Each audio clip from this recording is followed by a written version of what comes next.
Good evening, wherever you are in the world. Welcome to the Success and Money Foundation.org. We are coming live to you from all over the world.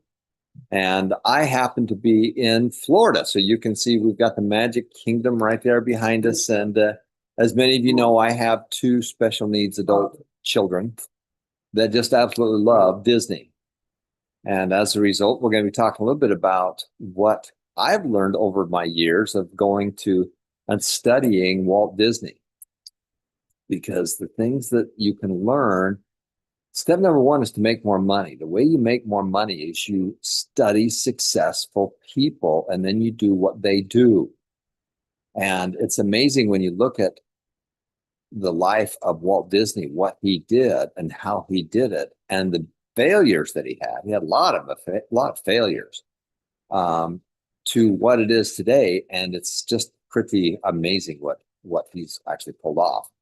But when we go to the parks, as you know, the two special needs children just absolutely love Disney. Well, what do? Well, I watch people, I watch systems, I try to understand how they do that. How do they literally move millions and millions of people around?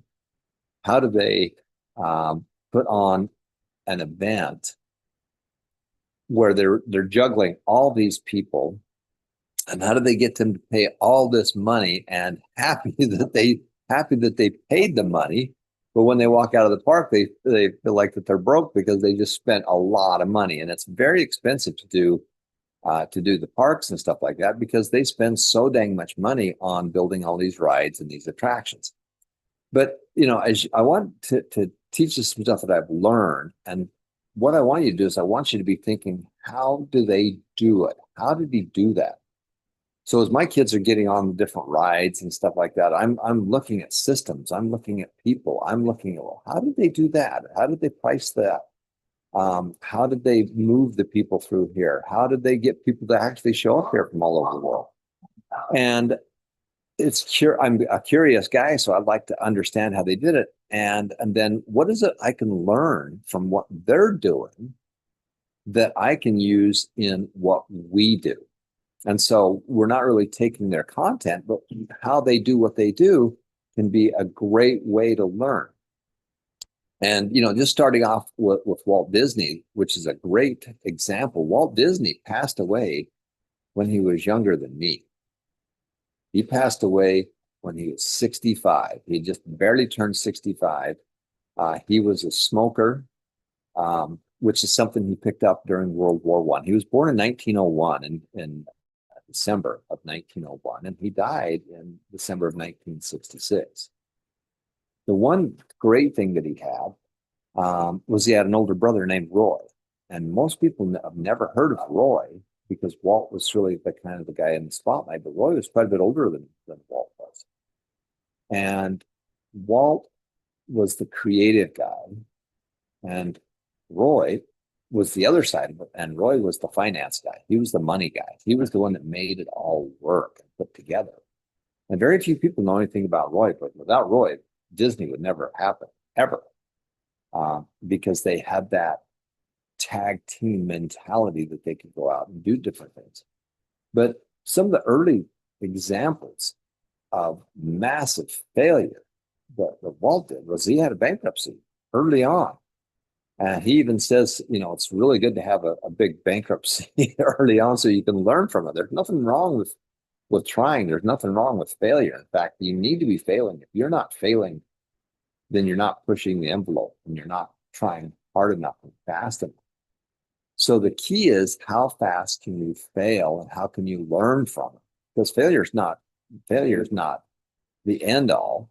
It's just feedback on what will work and what doesn't work. But he basically snuck off into the army during World War I.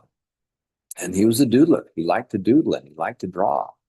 And that's where he got a chance to see the world during World War I. He was an ambulance driver. And he got a chance to see different places around the world. And then when he come home, he still liked to draw. And so they created different characters and different, things from an artist point of view. He had a really good friend named Iwerks. and Ub was really pretty genius at this. But he created a product or a character called Oswald the Rabbit. And in one of the early days, they had in movie theaters, they would show short cartoons. And what was interesting is when he was in Europe, he had seen how some of these people would take multiple cartoons and put them together. And that would be the show.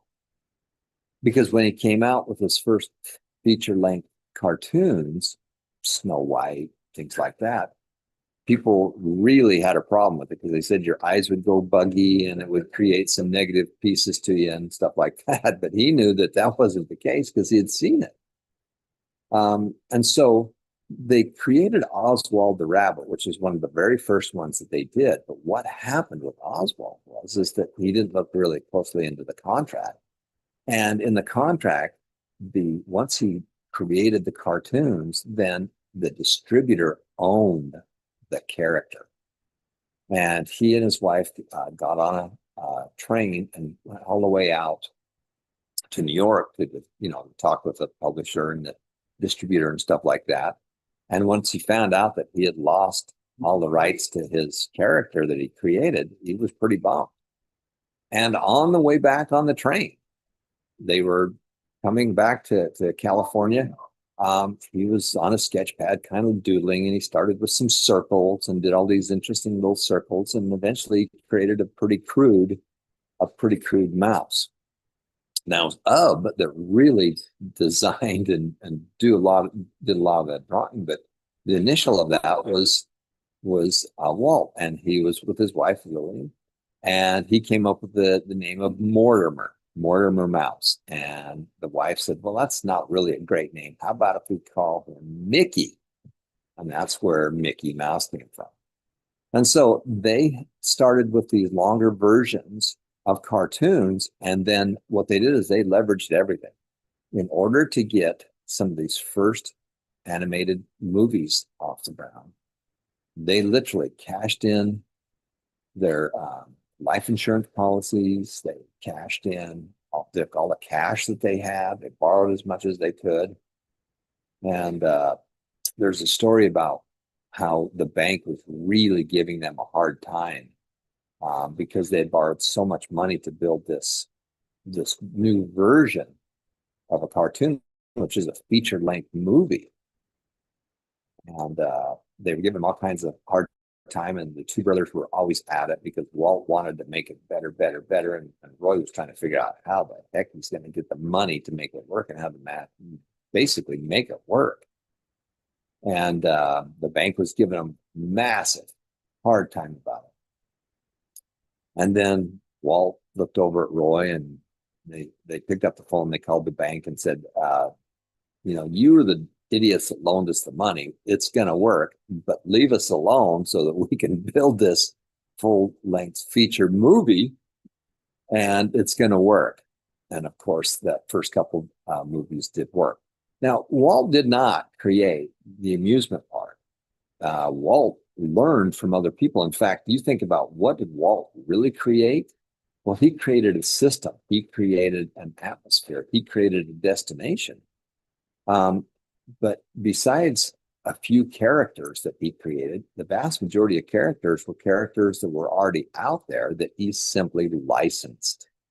And he licensed them and brought them out for a new feature. So, for example, Winnie the Pooh. Winnie the Pooh was not something that he created.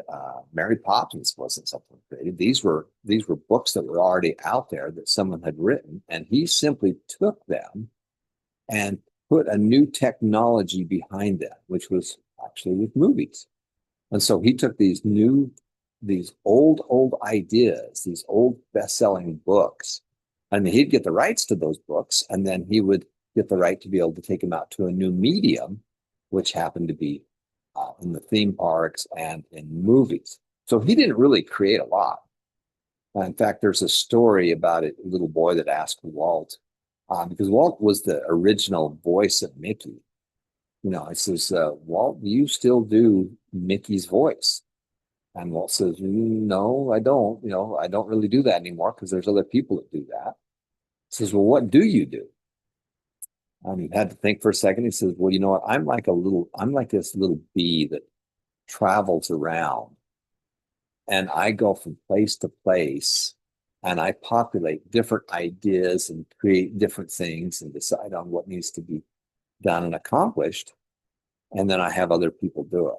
And that's basically what they did. Now, when they created Disneyland, their budget was $1.7 million. And even that was a stretch. They had to sell off a third of Disney, actually, probably about two-thirds of Disney, in order to get it financed. And the amazing thing about it is that $1.7 million, Walt had this idea in his head of what he wanted to create. He literally went to Anaheim because that was like 40, 50 minutes away from where they had their studios in Los Angeles. But they found some orange groves and it was right by where this new freeway was going to go. And they bought all the land that they could afford to buy.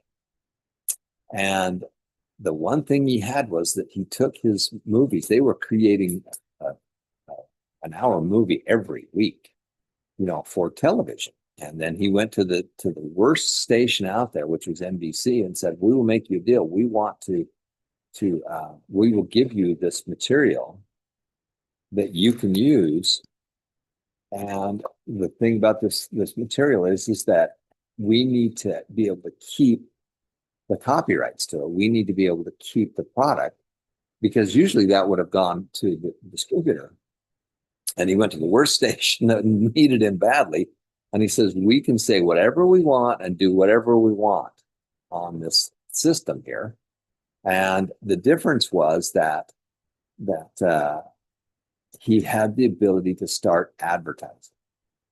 And because money was so tight and so hard to come up with, then this $1.7 million, by the time they opened the gates, they had ran up a $17 million bill. Now, $17 million in 1955 was a lot of money.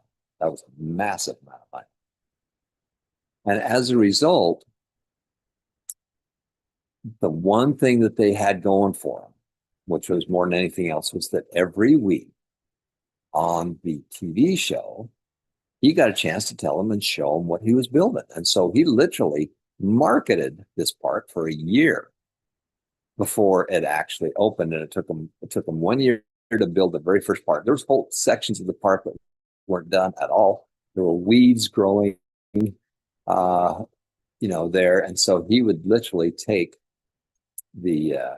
some signs in Latin and he would write down what the weed was and he would park it there. So as people were walking around, oh, this is what it's supposed to be.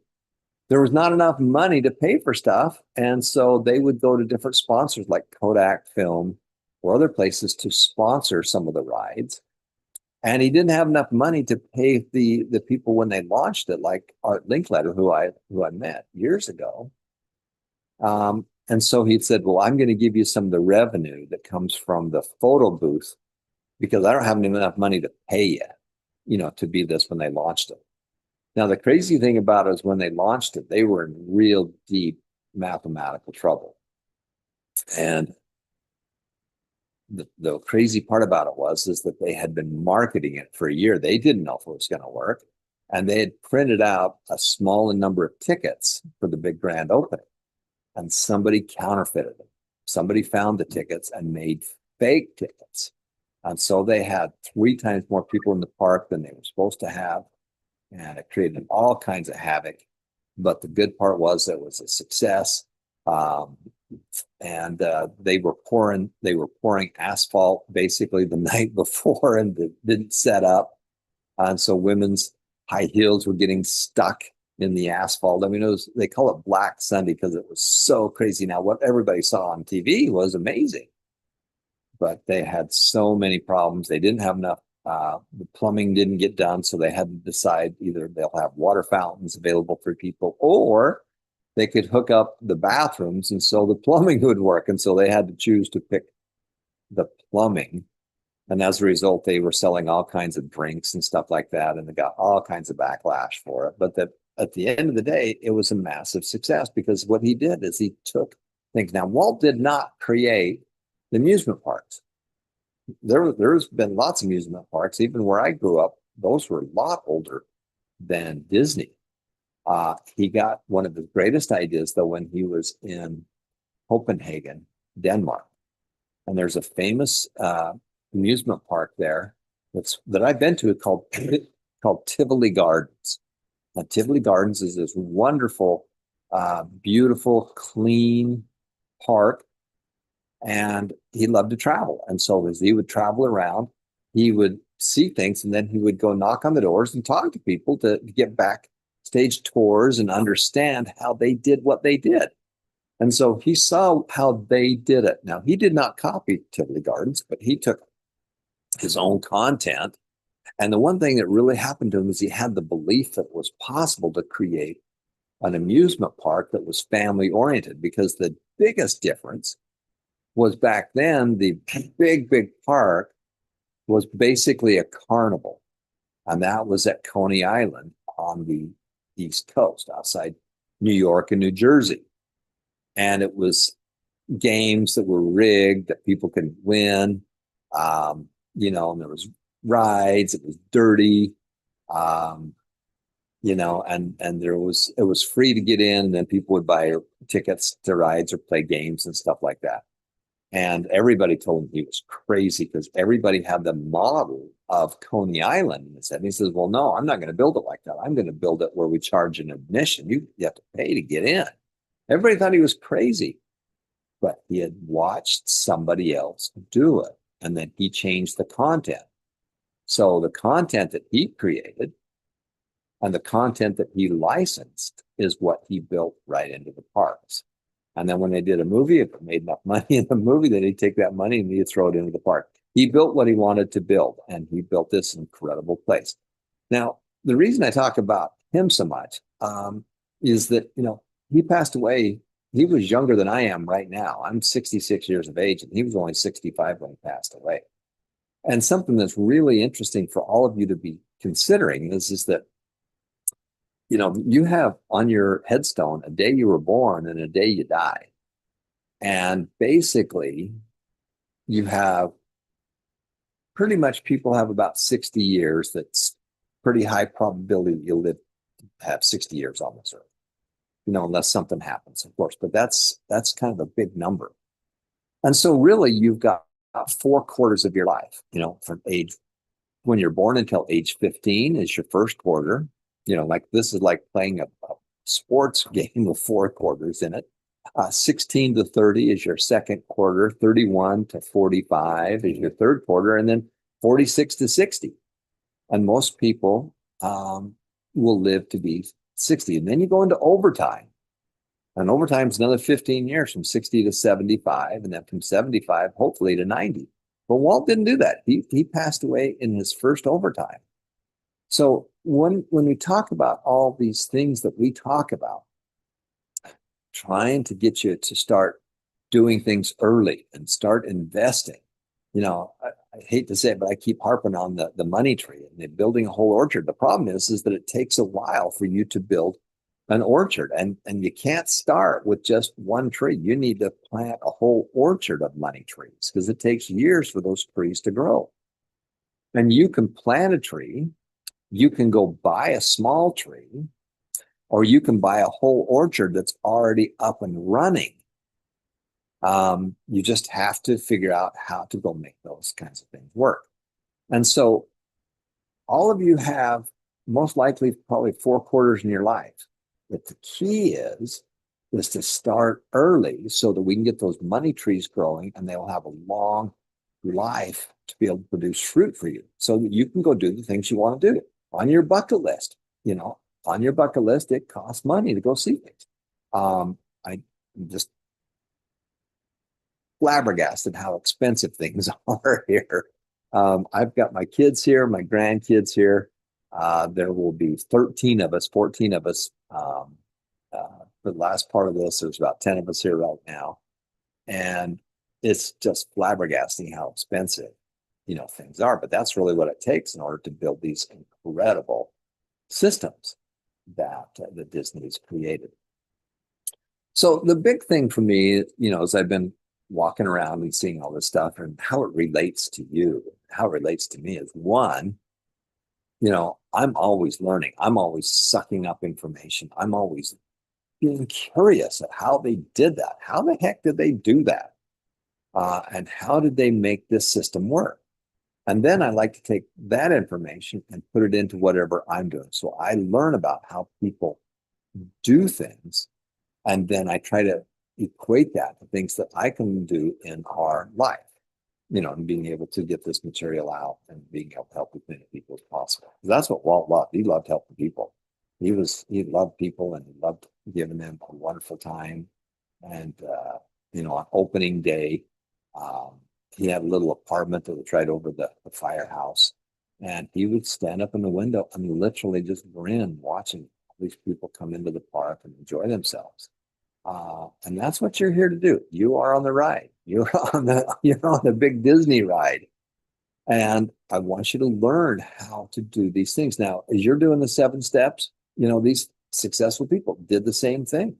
They figured out how to make more money. That's the crucial part. Is number one, is you've got to learn how to make more money. And you do that by solving bigger problems. You study successful people.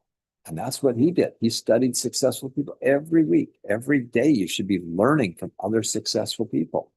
When you go on TikTok, TikTok is probably the one that does the most off of the formula. But if you watch a video on dancing cats, guess what? It's just going to plummet you with more videos about dancing cats because that's something you're interested in. If you're watching a video on weight loss, it just gives you more and more and more of that weight loss until you watch something else, and then it gives you more and more of that. So your goal is to study successful people as much as you can, and then learn from those people, and then figure out how you can put that into your system. But if you'll simply do the things that we talked to you about, the 7 steps, and again, I'm just flabbergasted at how expensive it is. But you know what? We've got the money because we started early, and we made money, and we get that money to grow. And now the money's growing, and it makes enough money to be able to do all the things that we want to do because I'm in my first overtime. The key is that we also were able to start for our family. So all of my kids have investment accounts. All of my grandkids have investment accounts. In fact, I've been working with my brother. In 1984, my mom and dad had 12 grandchildren. And we had a small car dealership and a tow truck. And my dad said, I'd really like to figure out how to plant money trees for the grandkids. And so they literally took the tow truck and they donated it to this entity that had all the grandkids as owners of that entity. And the tow truck made money, and some of the profits from the company went into that entity and stuff like that. And they started planting money trees in 1984. 1984. That's 41 years ago. And today, my mom and dad have both passed away, but there is there's close to $1 million into that account. Many of the grandkids have already got their money, but right now there's 86 grand and great-grandchildren. You add another 10 children, that's 96, and there's 4 more grandkids coming. My mom and dad basically funded over 100 investment accounts for their kids, their grandkids, and their great-grandchildren. So they started planting these money trees decades ago, so that now each of these grandkids, when they get to be 21, they can use that money to go to college. They can use that money to start a business. They can use that money for real estate, or they can use it for investing. And even though my mom and dad have both passed away, my brother and I are managing that fund, and we have all these nieces, nephews, and kids that have this money to help them to get started. So the key then is also to get your money trees growing. But why are you doing that? You've got to start with your kids. Your job is to get a money tree growing for your kids. and your grandkids, because money trees take a while to grow. And you can plant a one seed and be done, but that's not going to be enough. You can start planting a whole orchard, which is great. You can buy little trees. You can buy bigger trees. You can buy a whole orchard. You don't have to just plant a seed and grow a tree. You can go buy an orchard that's already existing. Hey, that sounds like step number 6, which is to add real estate and business. You can go buy a business that's been up for running for years, that the people are getting older and they don't have anybody to pass it down to. But it's a good little business, and that you could buy and then hire somebody else to run it. And you can start building businesses. There's all kinds of ways to be able to do that. So the key, guys, and what I really want you to take away with is that it works, guys. It works. We've been studying successful people. If you study successful people, you can do this. Your goal, your job is to have a wonderful life. Your goal is to give your kids a wonderful life. My friend Robert Allen says is that good parents give their kids good memory. Bad parents give their kids bad memories. Well, your job is to give your kids good memories. Your job is to help them on that journey. Your job is to help other people. Zig Ziglar said the only way you can get what you want out of life is to help other people get what they want. And so that's really crucial. Help other people get what they want in life, and that will help you get what you want. And that's what we do in the foundation. That's what we do in the foundations. That's the purpose, and the goal is to help people to have a better life. So I've been ranting and raving about Walt Disney, and you can see there's the castle, and just a little bit of trivia for you. That castle is in Neuschwanstein, Germany. I'm kind of a nerd on stuff like this, but that castle you see on all the Disney things like that, he didn't create that castle. They took pictures and drawings of this castle, and they were looking at it, and Walt went around the backside of it because they built a model of it, and he looked at the backside and he goes, I like the backside better than the first side. And so he literally turned it around. So when you look at this castle, it's actually the backside of Neuschwanstein Castle, which was in Germany, which was Mad King Ludwig. And guys, you got to go see the world. You got to go see the world. The world's out there, and your job's to go see it, and to take your kids to go see the world. I've been to 50 countries. I've been all over the place. And then your kids are going to get that bug, and they're going to go do that too. But you got to do it by studying successful people, and then have fun. You know, this life's a game, and games are fun. Money's a game, and games are fun. Business is a game, and games are fun. Investing's a game, games are fun. So let's go have some fun doing each of those things. So just kind of in conclusion today, I'm so grateful for each one of you for getting out there and making such a huge dent. You know, you're making a huge dent. You're making it happen. I've been on this road for 50 years. I've been up and down this road a lot. I've seen a lot of things. And many of you are just getting on this road, and it's kind of scary for you, but have fun with it. You know, life, you're going to an amusement park. You're going to have some fun, and nothing's terminal. Don't do anything really stupid that will gamble a farm. Learn how to create systems where you can win, and you can get other people to win as well. So grateful for all of you for making this all happen. I just want you to go out there and make a difference. It all starts with doing the 5 steps to financial freedom. If you do those, you can survive it. The governments of the world, they suck. They can't balance their own budget. So what do? They simply print more money. That means everything is more expensive. You look back 20 years ago, you look back 10 years ago at how expensive things were. When I was a kid mowing lawns, gas was 10 cents a gallon, up to 25 cents a gallon. And now it's 10 times that. It's 15 times that. Real estate, when my wife and I first got married, it was 3 times as much as your salary. So whatever you made, you could buy a house for about 3 times that. Well, now it's like 7 times that. So the bad news is that if you're trying to buy properties for the first time, it's harder to do. The good news is if you own properties, you're making a lot of money. There's 2 sides of that coin. So we just got to get onto the right side of that coin. want you to learn. We want you to earn. We want you to return. We want you to have a good life. I want you to be able to see the world. I want you to travel. I want you to have some fun with your kids.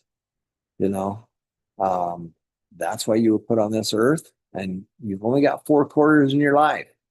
And then hopefully you got an overtime and maybe a second overtime. Walt Disney, he got a little bit into his first overtime and then he was gone. He did not see. I'm here in Florida with the kids. He did not see the Florida project. He passed away before that happened. But he built plans, he built systems. And so Roy, his brother, and others were able to take what he had created and built this incredible kingdom. And there's just things you can learn about real estate and systems and businesses and all that stuff. So study successful, be curious. And that's what we do in the foundation. You guys, you're making a huge difference. The fast track has been set up for the month of November to help you get started. All of you should have at least $100 in your investment account. When I was a kid washing dishes at a truck stop, I made my first $130. I worked hard through the summer for 2 weeks and made $130. Sat down with my dad and we took a little bit of it. We gave some of it away. We spent a little bit of it, which is number 5 and number 3. And number 4 was that we invested it. And I was making 12% on my money as a kid. I had my own investment accounts. It's not about knowing these things. It's about doing them. I wish you knew about a third as much out there and that you are actually doing more and knowing less. You know, sometimes people are just sitting around studying. Pull the trigger and go make it happen. Because once you're in, now you're in the game. Get those investment accounts going, get started, have fun, and have a wonderful life making it all happen. Guys, thanks so much for watching. I'm going to turn the time over to Ethan and to Daryl and the crew to take it from here. I'm going to be watching from the cheap seats. So make a difference, make it happen, and remember that every life is precious. Thanks for watching, everybody.